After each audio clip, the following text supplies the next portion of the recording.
Olá, meus amores, meus súditos. Hoje eu estou aqui de frente com ela, que é maravilhosa, deliciosa, formada. Ela é incrível, que é a professora Ângela Liberati, da cidade de Araçatuba. E a gente vai estar encerrando, na verdade, o podcast das eleições, né, Camera Boy? Isso, vamos encerrar o podcast das eleições falando sobre política. Sobre política. Para a gente finalizar esse ciclo, né, que a gente está fazendo com a professora, mas antes de qualquer coisa, quem é Ângela Liberati? Bom, primeiro a pessoa que gosta de política, né? Eu sou professora minha vida inteira, eu já trabalhei com museologia também, né? Eu que fiz a reconstrução aí do Museu de Araçatuba, que agora também já está precisando de uma outra reforma. Eu vim de São Paulo, mas já estou aqui em Araçatuba há muito tempo, eu posso me dizer assim, araçatubense.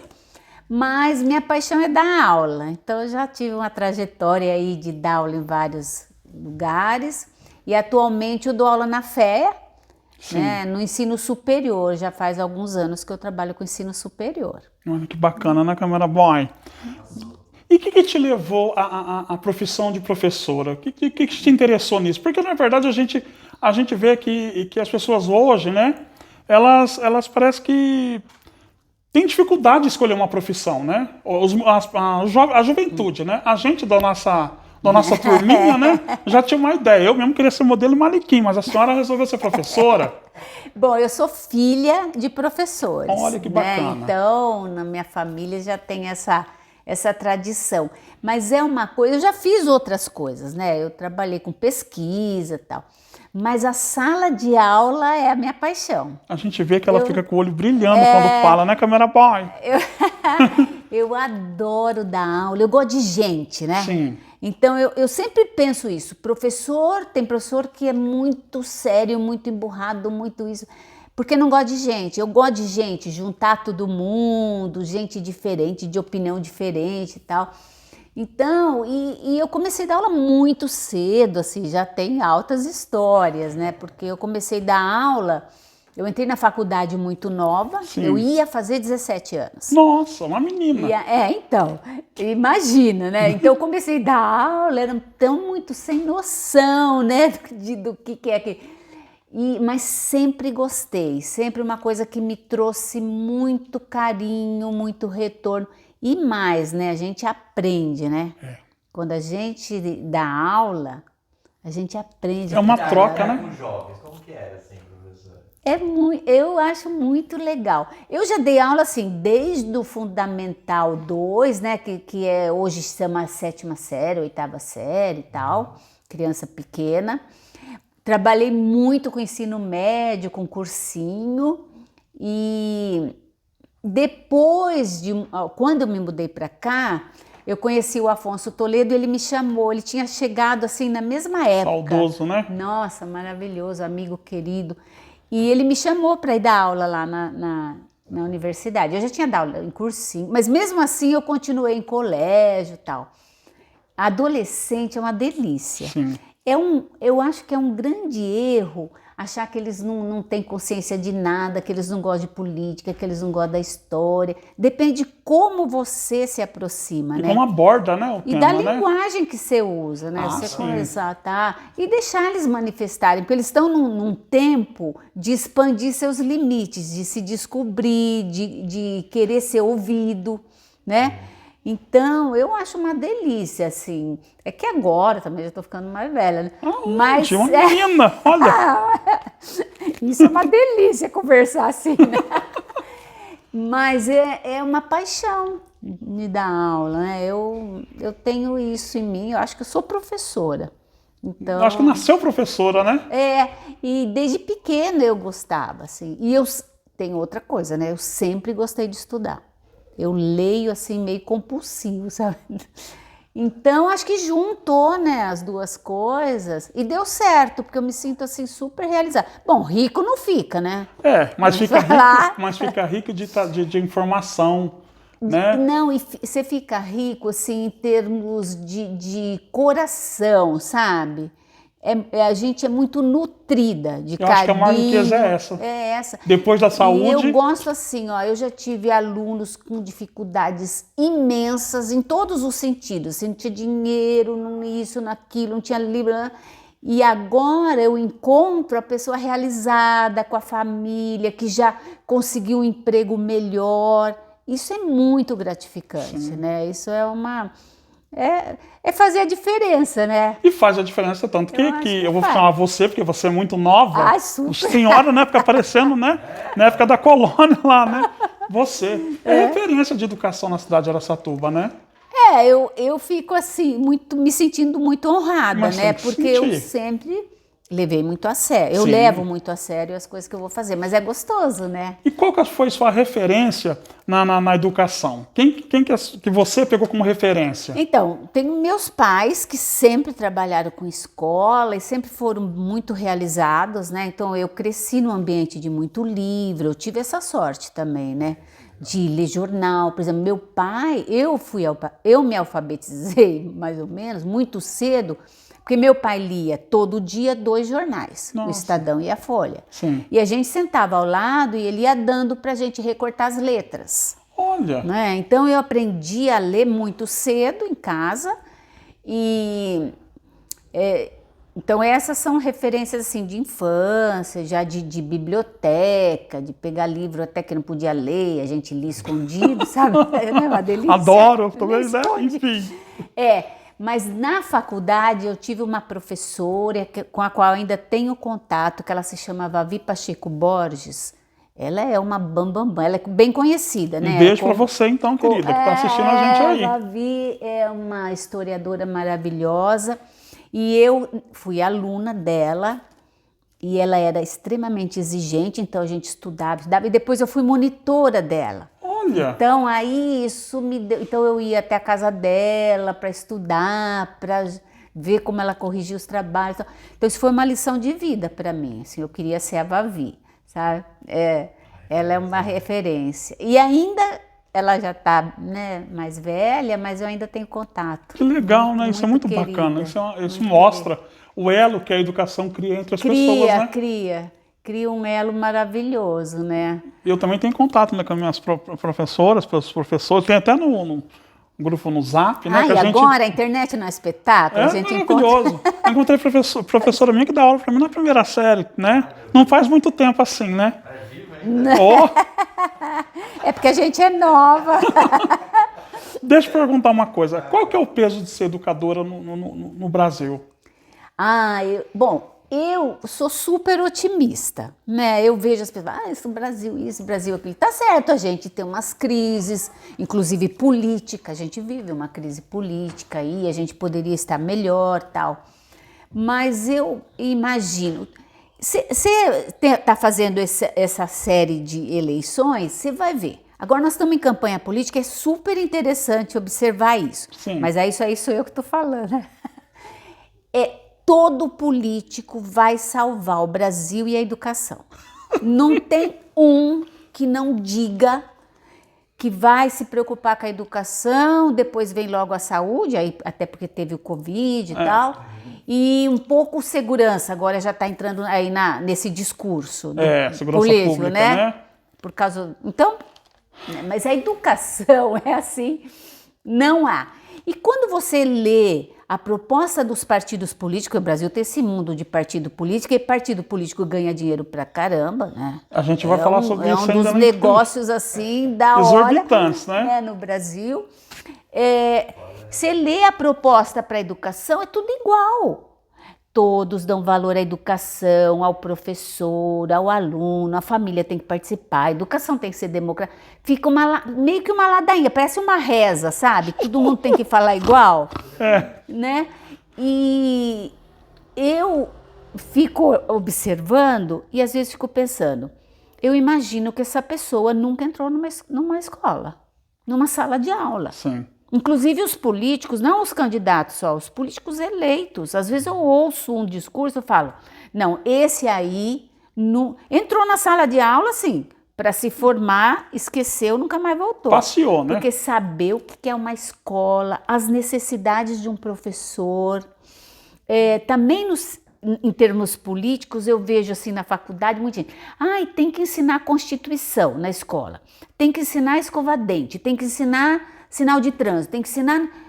Gente, quem vai ensinar? O professor? Quer dizer, mais isso tudo, porque o professor tem que alfabetizar, ele tem que ensinar matemática, isso tem que ser super bem feito, porque a eu base... até hoje tenho dificuldade com matemática. Então, não essa aprendi. é a base de tudo, exatamente, né? E aí enfia para o professor essas outras coisas que são da família, da sociedade, né? Da própria política. Não é o professor que tem que fazer isso, porque o que mais que ele vai fazer em 4, 5 horas de aula, né? E é muita cobrança, pouco apoio, muita crítica, né? Então, a educação brasileira tem uma crise, a gente sabe, quando os alunos fazem essas provas, comparando com os outros países, a gente está lá atrás, né? Mas existem projetos muito bons também, tenho lido sobre o Nordeste, quer dizer, é vontade política, mas vontade Vontade é uma de coisa, fazer. né? Né, a ação, Na prática. não é só discurso eleitoreiro, né? Eu vejo muito isso. Eu vi que né, não continuando no assunto, mas saindo um pouquinho do assunto, que na pandemia parece que os pais descobriram a importância dos professores. Nem, porque era duro, né? Eu vi pais quase matavam o filho para ensinar o que é o básico, porque né, os pais não sabiam também o Mas básico. que bom, tomara que isso se transforme num respeito ao professor. Imagina a paciência que um professor tem que ter quando coloca 40 igual o filho do sujeito na sala, que é outro assunto, né? É. O governante, ele entende que você diminuir o número de alunos é ruim, ele fecha a sala, precisa ter bastante. Sendo que sala com poucos alunos dá uma qualidade, a atenção do professor em relação aos indivíduos, né? Então, tudo isso são questões que dá para a gente discutir, porque são questões políticas, Sim. né? Porque acho que, na verdade, tudo é política, né? Eu acho que é. Acho que tudo envolve política, não é só a história do Big Bang e a origem, né? A gente tem que... Porque tudo é política, tudo que fizer lá vai refletir aqui. Vai refletir. Não só na educação, como na alimentação, na saúde, na questão pública, né? Enfim, tudo é política, gente, né? Por isso que a gente está falando com quem entende de política, né? Entender, mas pelo menos eu gosto Gosta, muito. mas entende. Você acha que o brasileiro aprendeu a votar? Então, essa é uma discussão que eu vejo assim, ó. Quando as coisas dão errado, vamos pegar um exemplo fictício. Sim, sim. Tá? Corrupção. Então, vai lá um presidente, um governador, um prefeito, que seja, escolhe lá os seus assessores, né? O ministro, o secretário. O sujeito rouba. Tá? Aí, ou um deputado, enfim. Aí fala, o povo não sabe votar. Não concordo. Não concordo. Por acaso, você já viu alguma propaganda eleitoral onde o sujeito vai lá e diz, olha, vote em mim que eu vou ficar rico e eu vou roubar? Não. Pois é. As pessoas, eu acho que há uma ingenuidade, que é uma característica do brasileiro. A maioria, ela tem ele acredita. Não é? O brasileiro tem essa alma grande, eu acho Sim, que tem uma né? alma De grande. acolhimento e tal. Ele escuta a propaganda, ele gosta da forma como o sujeito está se colocando, ele vota. Agora, o sujeito vai lá e rouba o dinheiro público.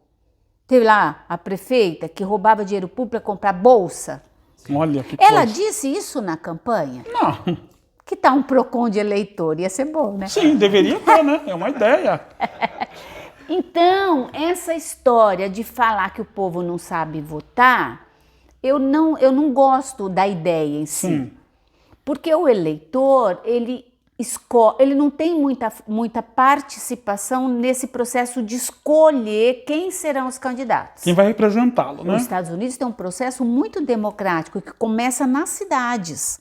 Até chegar lá em cima. Sim. Então, quando chega lá em cima, já discutiram a vida da pessoa, já olharam, já viram, já deram palpite. Já puxou a capivara Nós não. toda. Nós chega na eleição, você fala, filho, ó, esses daqui são esses, tá? Pode ser que você não queira nenhum. Sim. Então, você vota no menos pior.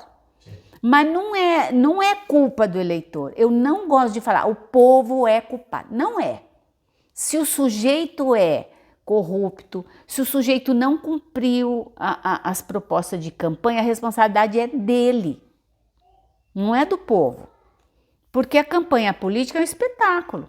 É um show.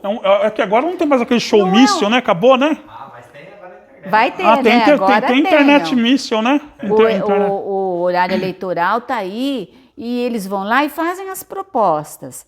E essa é a base das pessoas escolherem. Então você faz lá uma mídia, né, nas redes sociais e a pessoa olha, gosta, escolhe. Acho que é um direito, cada um tem o direito ao seu voto. Sim. E isso não se discute, né? Lógico que a gente vê que tem candidato que está, né, se colocando mais do que é, tal. Isso quando a gente estuda é mais fácil perceber. Mas você acha que o eleitor é culpado? Olhando por... na verdade, antes de conversar com você, eu tinha uma visão. Parece que quando a gente vai conhecendo as pessoas, vai abrindo, né, os horizontes, a mente, a gente vai vendo de uma outra forma. Porque também tem aquela questão da educação, né? A gente tem uma educação que parece que tudo que der errado, você é culpado. Né? Aí dá a entender que você é responsável por aquilo. Mas, na verdade, se você mente, se você joga na política, a responsabilidade de quem mentiu, de quem jogou. Não, porque você confiou na pessoa. É claro que tem também aqueles que são interesseiros, ou seja, eu vou votar no fulano que ele me prometeu um emprego. Tem muito de chapa, emprego, né? Cesta básica, enfim. 50 de gasolina. Agora vai ter que aumentar o 50, né? Tá puxado a gasolina. Não dá para pôr quase nada. Então, lógico, tem essas pessoas também que vendem o voto. Porque vem um exemplo muito ruim das nossas práticas políticas, né? Mas essa escolha eu não atribuo ao eleitor. Eu acho que o eleitor fica aqui sem ter nenhum poder nesse processo que diz que é democracia, né? Mas cadê? Né? Que você pode palpitar e tal. Eu vejo, às vezes, uma vez eu falei ali na Câmara, ficou meio aqui. Você vai lá, você não pode bater palma, dar risada, vaiar e nem dar palpite. Ué? Na sessão. Então eu falei, mas o povo vai governar quando? A gente não pode, né? Aí é fantoche, né? Não pode. Então, os espaços para o povo, para o eleitor, são reduzidos. Né? Os institutos que o Brasil... A Constituição de 88, ela é pobre nesse sentido de dar poder ao eleitor. Então, o que nós podemos? Nós podemos votar, né? Que nós vamos fazer... Até porque é obrigado, tem multa. Eu sempre falo isso. O candidato é candidato porque ele quer. Ele se esforça, ele gasta, ele toma café e abraça todo mundo, não é porque ele quer. Mas o eleitor é obrigado a votar. Né? Não deveria então, ser, não né? é uma inversão? Aí eu também sou a favor disso, mas é uma inversão, né? O cara quer ser isso. Então ele se propõe, ele faz promessa, ele fala, ele acontece. E depois, se ele se desvia, por que o eleitor vai assumir isso? Quando que o eleitor imaginava que o sujeito ia fazer uma coisa que não era para fazer ou tal? Olha, abre a mente aí, gente. Vocês estão assistindo a gente. É legal ter esse tipo de papo que vai, né? É uma ideia, né? Sim. Das coisas que eu leio, é uma ideia. Óbvio que também tem gente que é isso, vende voto, tal, que é uma prática tão horrível quanto o político corrupto, né? Diminuiu mais atualmente isso, né? Eu acho. Será, Câmara Boy? Pior. Pode. Tá gravando. Estão gravando. É que a gente está aqui, ó, a gente está na residência, né, no lar da professora Ângela Liberati, nós estamos batendo um papo, então tem pessoas aqui também que passam para lá para cá, viu, gente? Então a gente aqui acontece de tudo. É tudo espontâneo, né, professora? Não foi combinado. Não foi combinado. Não, eu não acho que tenha piorado, é que mudaram-se as formas, né? Porque você tinha uma época assim que era aquele tal do voto do cabresto, né? Sim. Que era o voto aberto. Então o sujeito, isso é uma coisa que a gente discute bastante, era o voto de cabresto. O sujeito ia lá na mesa eleitoral e declarava, todo mundo ficava sabendo em quem que o sujeito ia votar. Então, se o patrão tinha um candidato, ele botava lá, já escrito, o sujeito ia lá e repetia, porque, né? Sim. Aí você fala, mas por que o cara obedece? Sim, porque ele precisa trabalhar, ele precisa do emprego. Contas. Não é pra gente julgar a pessoa, Sim. né? Ele deve ter os motivos lá. Mas agora eu tenho umas ideias assim. Por exemplo, imposto de renda. A gente faz tudo na internet. Tudo. A gente faz compra na internet, a gente paga tudo na internet. O governo controla a gente na internet. Sim. Tudo que a gente gasta. Tá. Por que a gente não pode votar na internet? Usando o seu CPF, como a gente usa para fazer o cadastro. Porque te dão um título de eleitor, lá tá dizendo qual é a urna que você vota. Sim. Então, em eleições gerais é mais difícil, mas não tanto. Vamos supor que o sujeito é um trabalhador braçal, aí um trabalhador, né, que tal, e que trabalha numa empresa grande. Se o patrão tiver um candidato dele, deputado federal, estadual, não sei o quê, pode muito bem me falar, olha, quantas pessoas tem na sua família? Qual é a zona eleitoral, tal? E depois confere. Aí você fala, mas a pessoa promete e não precisa votar. Sim, mas ela tem medo de... E se na urna dela não aparecer nenhum voto? Então não é controle ainda? É controle. São outras formas de controle, mas existem. Então eu não entendo por que você não pode ter o título eleitoral. Já tem no meu celular. Eu também tenho, no seu? baixei, eu fiquei, né? Ah, eu não, o cavalo que fala, né? Que é personagem. Eu não voto, viu? Inclusive fui chamada, uma época, para ser candidata a vereadora da cidade. Eu me recusei. Eu também já fui. Né? Enfim. Pelo menos ia ficar mais divertido, né? Sim, Porque, às isso. vezes, Chegar é assim lá no saguão, né? Maravilhosa. Saguão que fala, né? Casa do povo, sei lá. Ai, me chama que eu quero. Então, eu acho que os controles ainda existem e eu acho assim, essa legislação que tolhe a pessoa, que controla a pessoa, eu não entendo por que não pode mudar. A gente tem o título de eleitor no celular. Você abre, não é? Sim. Inclusive não precisa nem ter fila lá, não precisa convocar gente para trabalhar de graça de mesário. Sim. Olha quanta coisa. Olha quanto que o caminho que você corta ali, né? Não é? Aí a pessoa tem que ter uma senha, igual a gente tem de banco, de tudo, e vota. Da sua residência, do seu conforto, a hora que você quer, como você quer. Você pode ter o comprovante que você votou. Não ficam falando da urna eletrônica, não é auditável. É assim. Aí você faz ali, você mesmo sabe que você votou, tal, né? Aí a hora que abrem as urnas, que abre a contagem, você pode ver se seu voto está lá. Se você votou, sei lá, num deputado estadual, e abre a urna que você votou e não está lá o seu voto, você contesta. Sim. Você contesta. E você já tem ali o comprovante. E se você faz no seu celular, você pode até printar a tela. Não, olha que ideia, né? E aí eu fico pensando, será que eu que tenho essa ideia? Será que isso não passa na cabeça de alguém? Eu estava pensando nisso antes de entrevistar você. Sobre isso. A urna eletrônica é segura?